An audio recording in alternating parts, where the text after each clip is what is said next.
할렐루야. 여러분들은 행복하십니까? 여러분들은 정말로 나는 진짜 축복받은 그런 인생이다. 이런 생각이 날마다 충만하십니까? 아멘이라고는 했는데 그 중심은 주님만 아시죠? 저는 잘 모르겠고.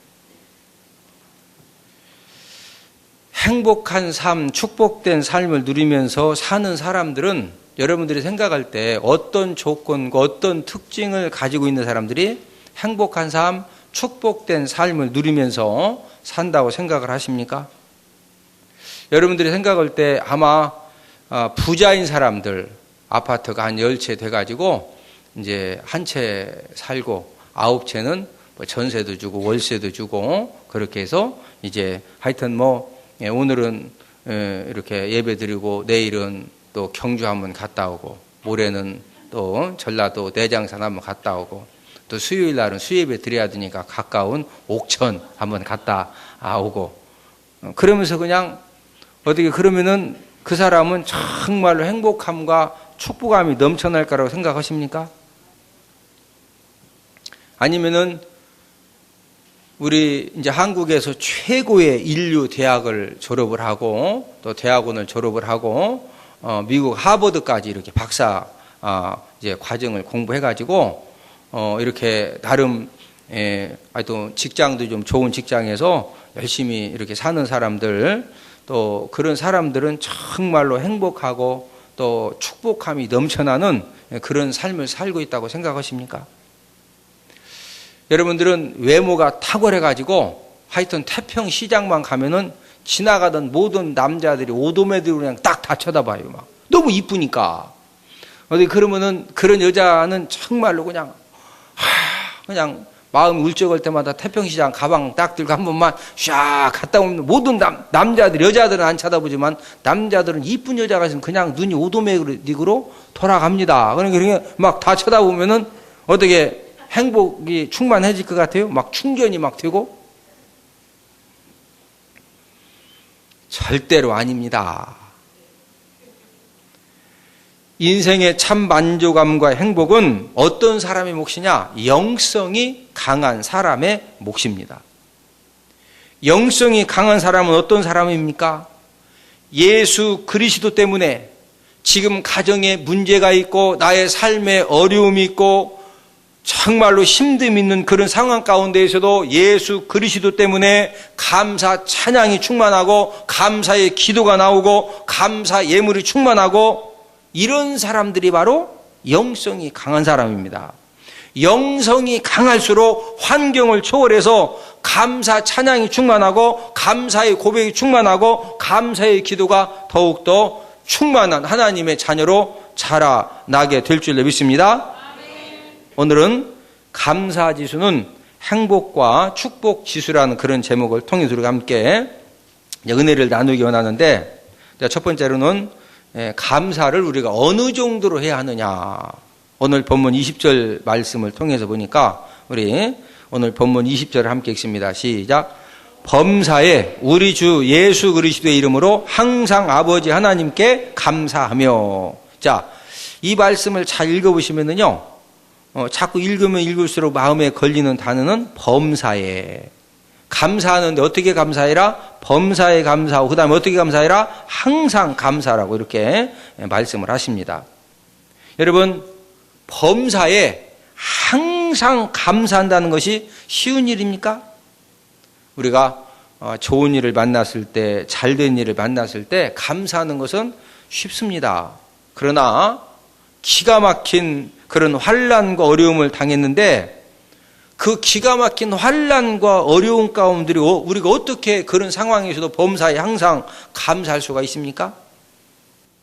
여러분 나라는 시를 이렇게 잘 아시는데 나 가진 재물 없으나 나 남이 가진 지식 없으나 나 남에게 있는 건강 잊지 못하나 나 남이 없는 것 있으니 나 남이 못 보는 것을 보았고 나 남이 듣지 못한 음성 들었고 나 남이 받지 못한 사랑 받았고 나 남이 모르는 것 깨달았네.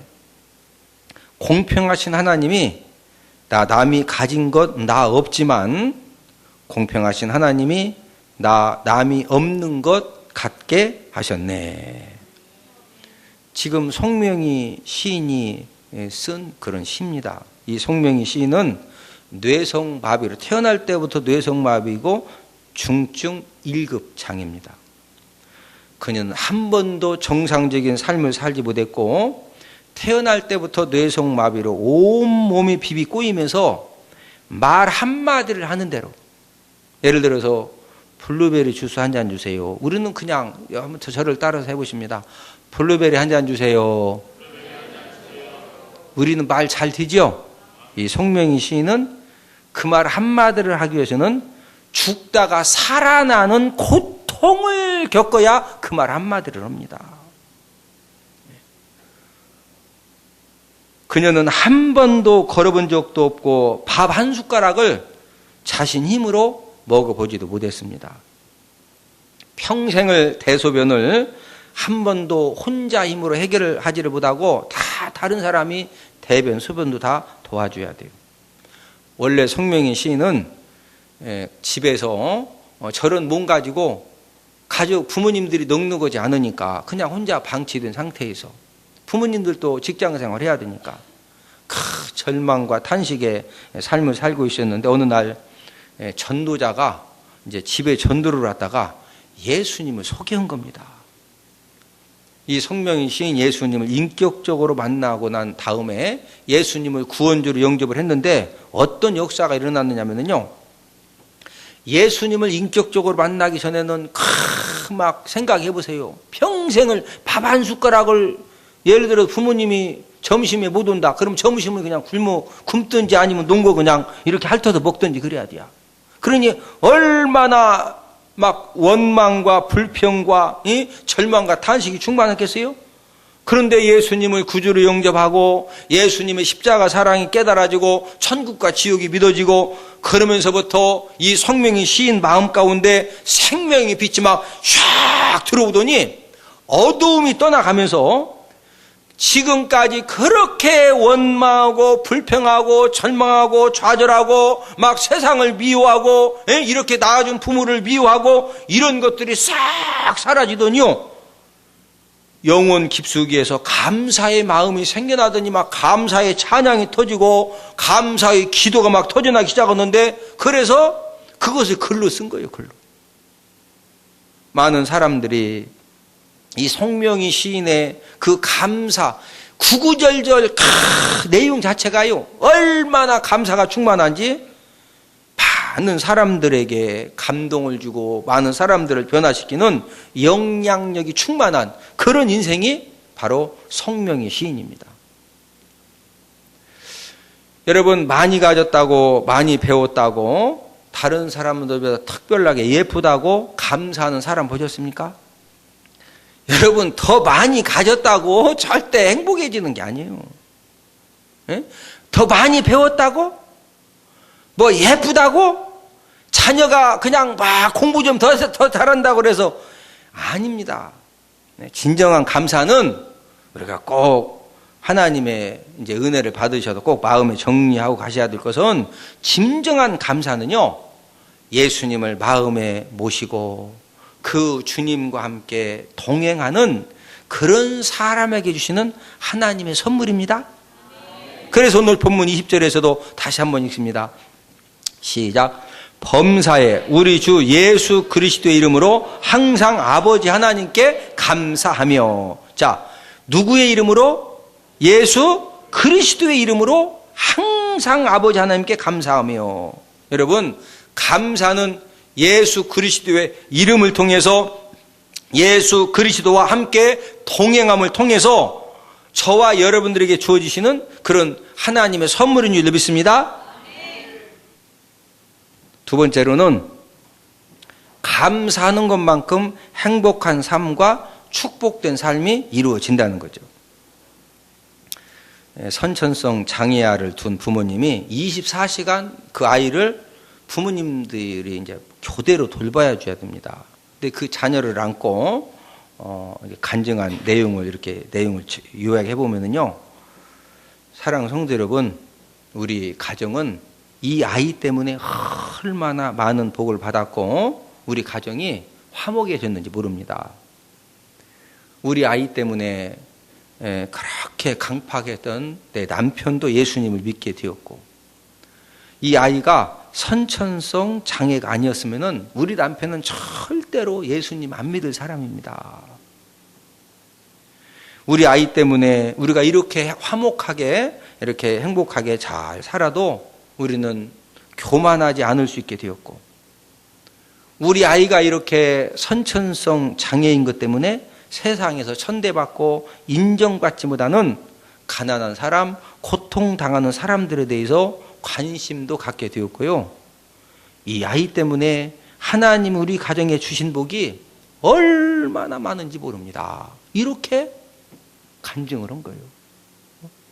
장애도 그냥 보통 장애가 아니라 24시간 누군가 도와주지 않으면 살아갈 수 없는 그런 아주 그냥 이 중증 장애인 그 아이를 안고서 원수 사탄 마귀가 이런 그 막 중증 장애아의 어머니 아버지를 원수 사탄이 넘볼 수 있을 것 같아요? 못 넘을 것 같아요?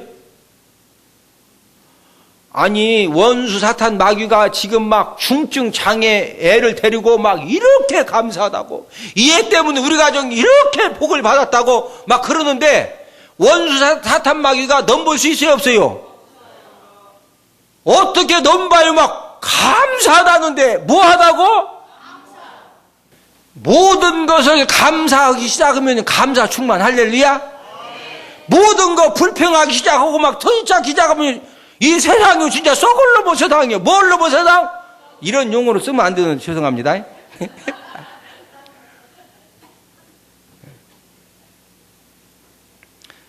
우리 삶과 우리 신앙에 감사 지수가 높을수록 행복의 문이 열어지고 축복의 문이 열어지는 줄 믿습니다. 저와 여러분들의 삶 가운데 믿음 가지고 우리가 감사의 지수를 높이면은요, 그때부터 행복의 나무, 축복의 나무가 무럭무럭 자라나면서 저와 여러분들의 그 감사 지수가 높은 것 때문에 행복과 축복의 열매가 막 주렁주렁 열려가지고 우리 온 가족이 그걸 막 넘치게 먹고 다른 사람들에게도 나눠주는 그런 역사가 일어날 줄로 믿습니다. 혹시 여러분들 오늘 예배 드리러 오시기 전에 너무너무 힘든 일 때문에, 너무너무 속상한 일 때문에 원망하고 불평하고 또 절망하고 좌절했던 그런 일이 있으시면은요, 믿음 가지고 예수님의 이름으로 이 시간부터 계속적으로 감사하시기를 주님의 이름으로 축복을 드립니다.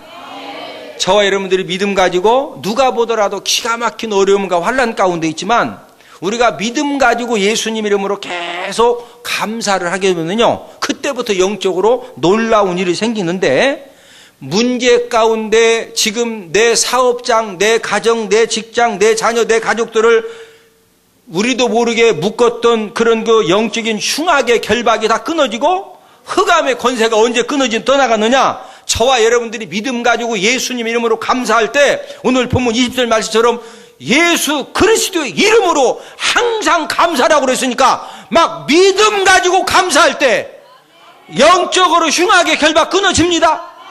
흑암의 권세가 떠나갑니다. 하나님 아버지가 역사하시기 때문에 그게 가능한 거예요. 이것이 바로 신앙과 믿음 세계의 영적인 신비입니다. 일본의 한큐 철도, 우리나라 말하면은 우리나라 그 KTX 무궁화 아시죠? 그 일본의 그 철도 회사를 설립한 고바야시 이지조가 아주 유명한 말을 했습니다. 뭐라고 했느냐면은, 당신이 신발을 정리하는 일을 맡았다면은 신발 정리를 세계에서 제일 잘하는 사람이 들어가는 거예요. 어차피 맡은 일이 신발 정리 일이라면은 연구하고 고민하고 생각하고 어떻게 하면은 막 단체 손님 50명이 왔어도 50명 신발을 딱 정리해가지고 밥 먹고 딱 나오면은 거기 어디 있는지 막, 여러분 가끔 이렇게 신발 그 식당 가보면은 그 신발장 정리하는 분이 그 많은 사람을 어떻게 알고서 이 신발이지 딱 내는 그거 보셨죠? 그 양반은 신발 정리의 달인이거든요, 달인. 에? 그러면 세상은 당신을 신발 정리만 하는 심부름꾼으로 그냥 놔두지 않을 것이다. 그 유명한 말을 고바야시 이지죠.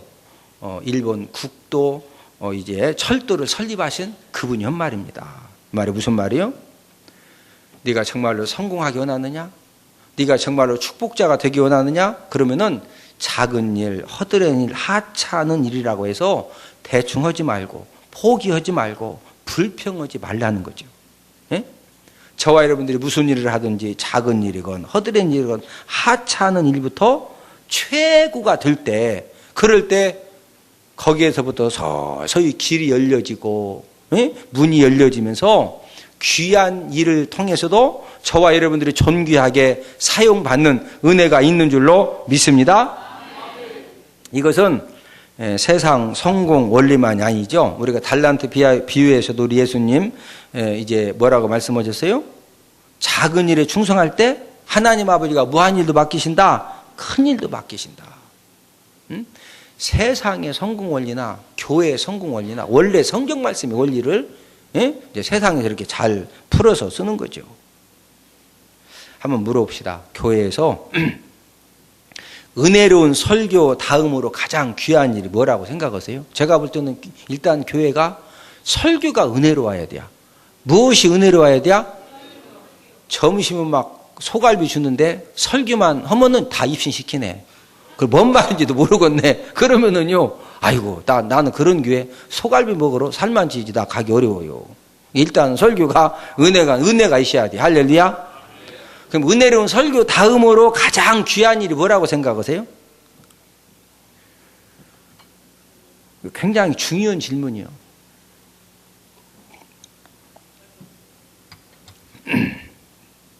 은혜로운 설교 다음에 모든 교회가 똑같습니다. 가장 귀한 일이 무엇이냐? 제가 내린 결론은요, 제가 담임 목회 26년 하면서 식당 봉사입니다. 무슨 봉사? 식당 봉사. 왜 그러느냐? 주님을 위해서 목숨도 바치겠나이다. 생명도 바치겠나이다. 우리 그렇게 찬양하죠? 우리 찬양할 때 막 목숨도 바치겠나이다. 막 아주 막 목숨 생명 날마다 바쳐. 그런데 주방 가서 땀 좀 흘리자 그러면은 그건 어렵디야. 뭐가 좀 안 맞아요. 예? 교회 봉사 중에 예수님을 위해서 그래도 매주 최고의 땀을 흘리고 최고의 힘듦을 우리가 주님께 드리면서 우리가 축복의 씨앗을 가장 많이 심는 그 봉사가 제가 볼 때는 주방 봉사입니다. 무슨 봉사? 주방 봉사. 그리고요, 이 주방 봉사 위력이 얼마나 대단하냐. 제가 이렇게 설교를 해도 조는 분이 있어요. 그래서 나는 내가 설교를 잘 못해가지고 내 설교 듣고 조는 줄 알았더니 다른 교회도 보니까 조는 사람이 있더라고. 아니, 내 설교 듣고 조는 것도 쉽지 않아요. 좀 아멘 좀 하시오. 예? 근데 제가 설교해도 너무 피곤하고 그러시면요 졸거든요. 근데 그렇게 이제 설교 시간에 졸다가도 밥 먹을 때는 눈이 막 빛납니다. 이제 밥은요, 하여튼 뭐 졸던 성도도 밥 먹을 때는 눈에다가 막 초롱초롱 불 쓰고서 먹거든요. 그러니까 야, 설교보다도 밥에서 은혜를 받아야 되겠구나. 왜? 졸던 성도가 어차피 은혜도 못 받는데 밥 먹으러 갔다가 딱 시험 드네. 그러면 이제 시험 드는 건데 설교 시간에 조느라고 은혜 못 받았는데 그냥 밥 먹으러 가가지고 그냥 막 식당 봉사자들이 얼굴이 막 해같이 빛나고 그냥 진짜 주님 사랑하는 마음으로 그냥 내 이웃이 누구요? 눈에 보이는 형제가 그분이 바로 누구요? 예수님이 눈에 보이지 않음. 아멘이십니까? 그럼 막 지금 예수님들이 막 오셔서 그냥 밥을 먹는다고 그냥 식당에서 막 봉사하면 막 땀을 막 송글송글 흘리면서도 막 예수님들이 이렇게 많이 오셔가지고 그냥 이번에 오신 예수님은 막 짜다고 투정도 해도 그냥 아이고 예수님 투정하시는 거니까 얼마나 감사하냐고. 할렐루야. 그런 마음으로 믿음으로 봉사하면은요, 설교 시간에 졸았다가도 식당 가서 은혜 받고 정착합니다. 할렐루야. 그래서 우리 은폭교회 모든 성도님들은 다 그냥 요리사 성도님들 다 드시고, 우리 은폭교회 장로님들은 다 설거지 달인 장로님. 할렐루야. 예? 그냥 막 안수 입사님, 남자 입사님들이 주방에 가서 막 큰 책이 가지고 막 설거지를 하면서도 그냥 막 얼굴을 봤더니 막 그냥 막 달처럼 빛이 나네. 할렐루야. 그런 사람은요, 뭔 일 해도 풀어집니다. 예? 사람들이 가장 부족하고 또 미약한 부분이 무엇이냐? 감사하는 마음을 갖는 것과 또 감사하는 마음을 표현하는 것이 굉장히 좀 우리가 항상 부족하고 미약합니다. 여러분, 감사만 잘해도 저와 여러분들의 앞길이 주 예수 그리스도의 이름으로 열어지는 귀한 역사가 날마다 일어날 줄로 믿습니다. 시편 50편 14, 15절에 보니까 감사로 하나님께 제사를 드리며 지존하신 이에게 내 서운을 갚으며 환난 날에 나를 부르라. 내가 너를 건지리니 네가 나를 영화롭게 하리로다. 우리가 인생을 살다가 때로는 사도행전 27장에 유라굴로 광풍을 만나는 그런 기가 막힌 상황도 있습니다. 그럴 때 우리 하나님 아버지가 시편 50편 14, 15절 말씀을 통해서 감사로 하나님께 제사를 드려놓으라 이거죠. 그런 다음에 환난 날에 나를 부르라. 네가 환난을 당했을 때 환난 날에 나를 부르라. 내가 너를 건지리니. 얼마만큼 하나님 아버지가 건져주시느냐. 네가 그 기가 막힌 환난 가운데에서 하나님 아버지가 딱 건져주신 것을 보고 모든 사람들이 하나님 아버지를 막 영화롭게 할 정도로 하나님 아버지가 확실하게 건져주시는 줄로 믿습니다. 그 비결이 무엇이다? 평소에 무슨 제사를 하나님께 드리며 무슨 제사? 감사 제사입니다. 감사 제사. 여러분들은 정말로 예수 그리스도 안에서 저나 여러분들이 함께 이제 행복한 삶, 그런 축복된 삶을 살기를 소망하는데 공식은 간단합니다. 우리가 예수 그리스도 이름으로 믿음 가지고 감사 지수를 높이고 감사 온도를 높이는 것만큼 저와 여러분들의 행복한 삶, 축복된 삶은 선물로, 은혜로 하나님 아버지가 허락해 주시는 줄로 믿습니다. 저를 따라서 하십니다. 감사는 능력이다. 감사는 능력이다. 무엇이 능력이다?